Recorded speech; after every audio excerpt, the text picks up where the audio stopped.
All right, so this is Brent with Lykins Motorsports, and this week we are finishing up this 428, and we finally got some piston rings in today, so I'm making quick work, and I got the rings filed, and we're putting everything together here.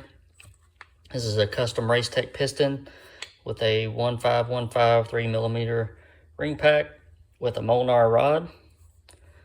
Molnar makes great rods for FEs, nice and light, nice and strong. I had these in my 352 and some other really high-end standard FE rod journal engines, and they perform really well.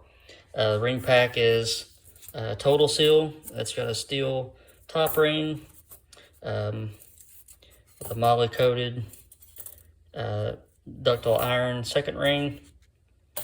And we're getting rings on the piston, and we're using our tapered ring compressor, and we're putting the short block together. So I'm gonna knock the other 6 pistons in, and then I'll show you what I got.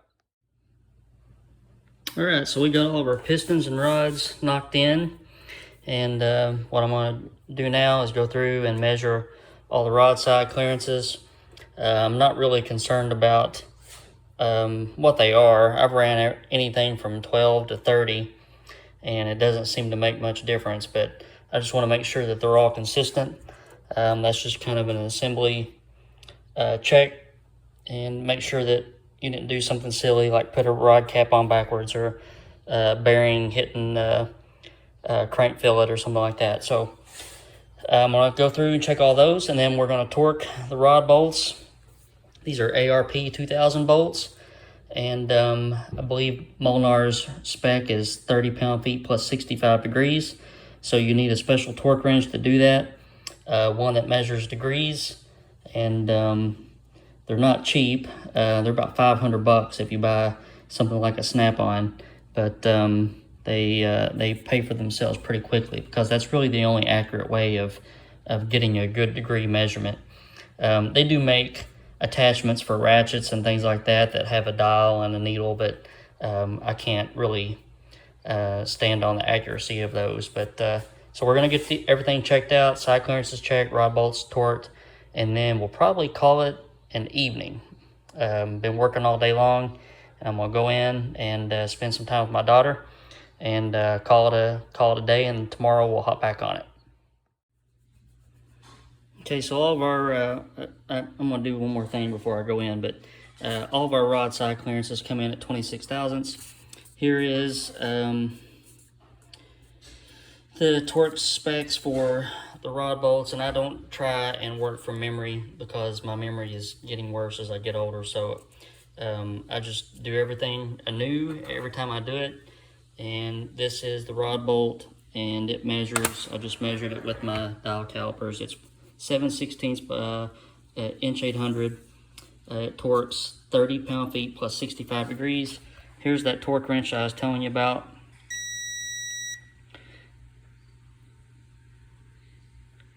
So it's set for 65 degrees and 30 pound-feet. And it's nice that it beeps when you reach torque.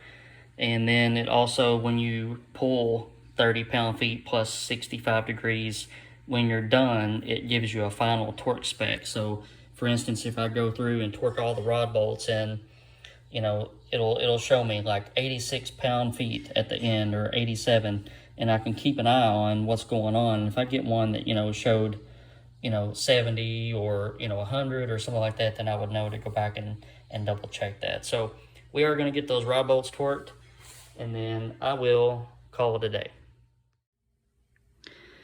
All right, so we're back on it, and what I have done is went back and double checked all the fasteners, retorqued all the mains, retorqued all the rod bolts, and then put a paint dab as soon as I check it. And we're just going over the things that we need to go over before the oil pan goes on. So making sure all the main caps are facing the correct way.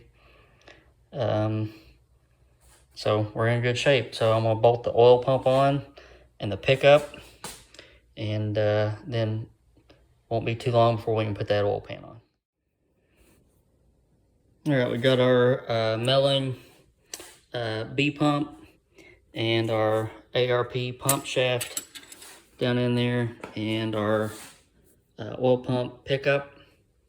Red Loctite on oil pump bolts, and I marked that I tightened those up, and red Loctite on the pickup bolts, and I got those marked as well. So oil pan gasket is cut to clear the bolts, and we are ready to throw a little layer of silicone down and bolt the oil pan down. All right, so it's now time to bolt on the oil pan.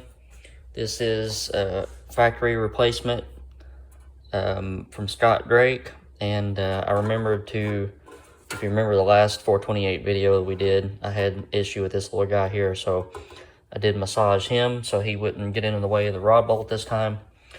I go over the pan rail with some lacquer thinner, and I also do the same for the block to make sure it's nice and clean. Here's one thing that you need to watch out for. I will use a layer of silicone on just a real thin layer on the pan rail, and then put my gasket down, and then another thin layer, and then the oil pan. But if you remember from the last video, I used that centering tool to get the timing cover centered. And if you can see, there is, the timing cover does sit down below the pan rail. So, that's one of the things about using the block to line up the timing cover. It may not always be accurate. So what I'll do here is just put a little thin bead of silicone before I put my gasket down, and it'll be just fine. All right, so oil pan going on, and then I'll get the heads on. All right, so we have everything right side up, and you get a nice shot of the Race Tech pistons. Oil pan is on. We're going to get the heads bolted on next, and then let the silicone tack up for a little bit, and then we'll probably get this thing painted here in a couple of hours. All right, so here's where we are now. I went ahead and filled the engine with oil and primed the oil pump, and I was getting between 80 and 85 pounds of oil pressure, so we're good there. Also went through and checked all of my lifters to make sure the plungers return to the top. These are Morel lifters. Morel makes Lunati's lifters, some of them anyway, and Howard's lifters. So if you see a Howard's or a Lunati hydraulic roller lifter, they are made by Morel. I buy from the head honcho, so I get whatever is packaged up, but these are Morel lifters.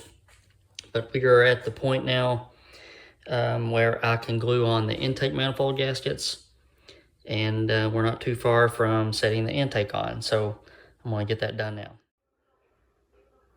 All right, we're getting ready to put the intake on. I got my bolts all lined up. Blue Thunder intake uses those bolts in the middle so you can get to them easily.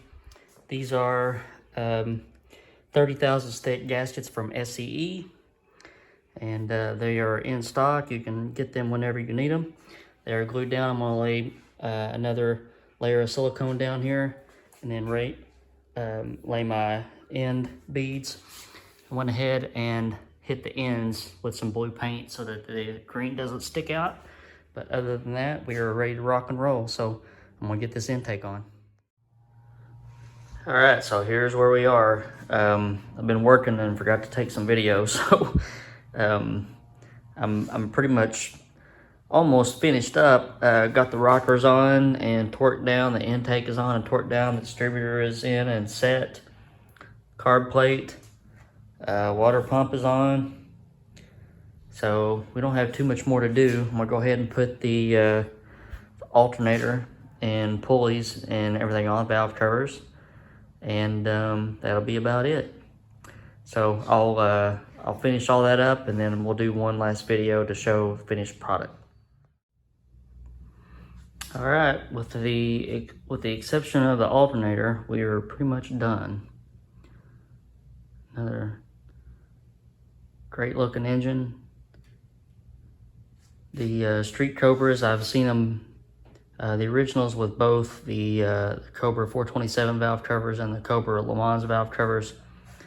I don't know which ones I like the best. They're just an equally nice looking engine. And I hope to get it on the dyno next couple of weeks. We'll see how schedules pan out.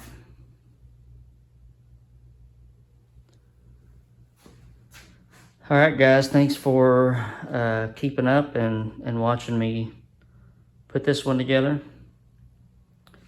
And appreciate you watching. Be sure to subscribe if you haven't already. And hope you have a nice long Labor Day weekend. See you next week.